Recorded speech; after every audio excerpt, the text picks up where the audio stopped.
साथीहरु देसी स्टाइलमा सब्जी पकाउँदै बुङ्गुर पकाउँदै हो बुङ्गुर हेर्नुहोस् यस्तै देसी स्टाइलमा पकाउँछु हामी चाहिँ दसैँ लागेर बुङ्गुर पकाउँदैछु साथीहरु लोकल स्टाइल एकदम नागा स्टाइल भनौँ न अब यो चाहिँ अदुवा लसुनको पेस्ट हो पस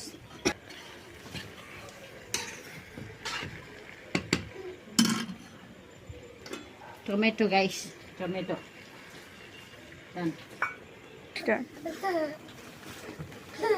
टमाटर पाकेको बादमा चाहिँ साथीहरु मेन इन्ग्रेडिएन्ट आउँछ है सुँगुरको मासुको मेन इन्ग्रेडिएन्ट हो बम्बो सुट यो चाहिँ एकदमै मेन हो सुँगुरको मासुको लागि चाहिँ यसले चाहिँ सुँगुरको मासुको टेस्ट एकदमै फर्स्ट क्लास बनाउँछ साथीहरु यसलाई चलाउनु हुन लाएर यसरी नै राख्नुपर्ने हुन्छ है चलायो भने चाहिँ अमिलो धेरै हुन्छ डन